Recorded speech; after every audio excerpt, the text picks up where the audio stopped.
almost every sentence can be divided into 3 parts, just like a hamburger. I was appointed as Goodwill Ambassador for UN Women 6 months ago. And the more I've spoken about feminism, the more I have realized that fighting for women's rights has too often become synonymous with man-hating. If there is one thing I know for certain, it is that this has to stop. For the record, feminism, by definition, is the belief that men and women should have equal rights and opportunities.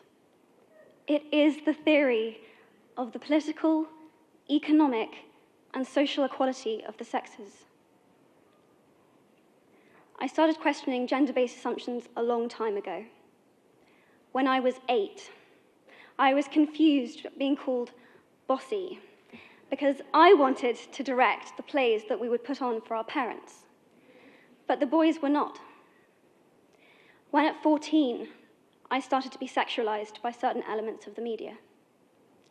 When at 15, my girlfriends started dropping out of their beloved sports teams because they didn't want to appear muscly.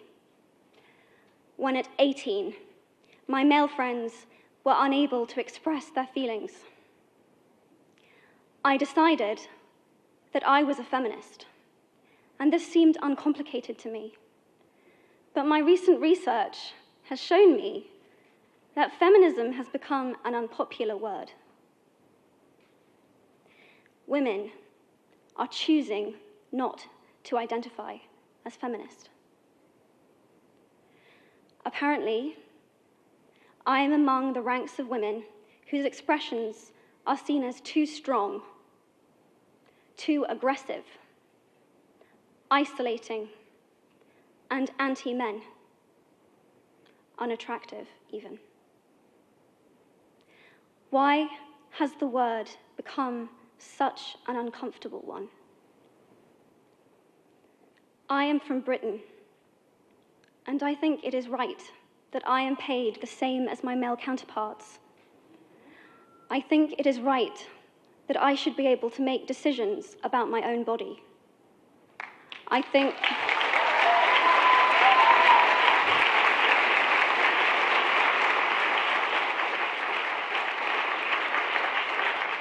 think it is right that women be involved on my behalf in the policies and the decisions that will affect my life. I think it is right that socially I am afforded the same respect as men. But sadly, I can say that there is no one country in the world where all women can expect to receive these rights. No country in the world can yet say that they have achieved gender equality. These rights I consider to be human rights, but I am one of the lucky ones. My life is a sheer privilege because my parents didn't love me less because I was born a daughter. My school did not limit me because I was a girl. My mentors didn't assume that I would go less far because I might give birth to a child one day. These influences were the gender equality ambassadors that made me who I am today. They may not know it, but they are the inadvertent feminists who are changing the world today. We need more of those. And if you still hate the word, it is not the word that is important. It's the idea and the ambition behind it. Because not all women have received the same rights that I have. In fact, statistically, very few have been. In 1997, Hillary Clinton made a famous speech in Beijing about women's rights. Sadly, many of the things that she wanted to change are still true today.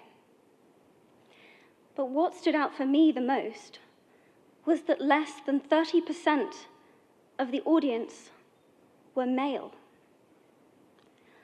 How can we affect change in the world when only half of it is invited or feel welcome to participate in the conversation. Men, I would like to take this opportunity to extend your formal invitation.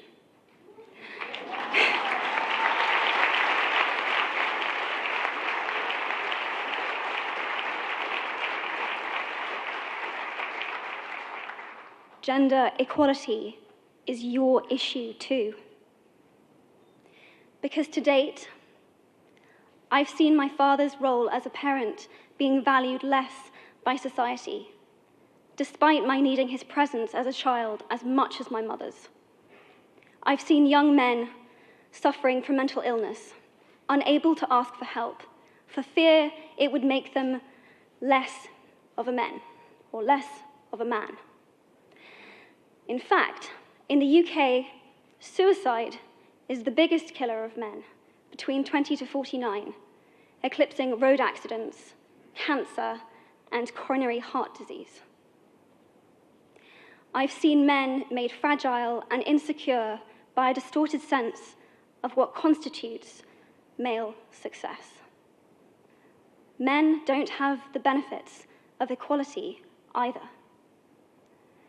We don't often talk about men being imprisoned by gender stereotypes, but I can see that they are, and that when they are free, things will change for women as a natural consequence. If men don't have to be aggressive in order to be accepted, women won't feel compelled to be submissive. If men don't have to control, women won't have to be controlled. Both men and women should feel free to be sensitive.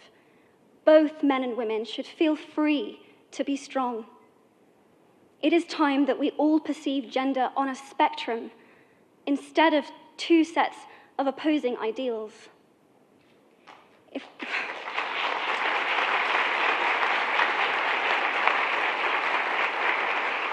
If we stop defining each other by what we are not, and start defining ourselves by who we are, we can all be freer. And this is what HeForShe is about. It's about freedom. I want men to take up this mantle so that their daughters, sisters, and mothers can be free from prejudice, but also so that their sons have permission to be vulnerable and human too. Reclaim those parts of themselves they abandoned, and in doing so, be a more true and complete version of themselves. You might be thinking, who is this Harry Potter girl? And what is she doing speaking at the UN? And it's a really good question. I've been asking myself the same thing. All I know is that I care about this problem, and I want to make it better. And having seen what I've seen, and given the chance, I feel it is my responsibility to say something. Statesman Edmund Burke said, "All that is needed for the forces of evil to triumph is for good men and women to do nothing." In my nervousness for this speech, and in my moments of doubt, I've told myself firmly, if not me, who? If not now, when? If you have similar doubts when opportunities are presented to you, I hope that those words will be helpful. Because the reality is that if we do nothing, it will take 75 years, or for me to be nearly 100, before women can expect to be paid the same as men for the same work.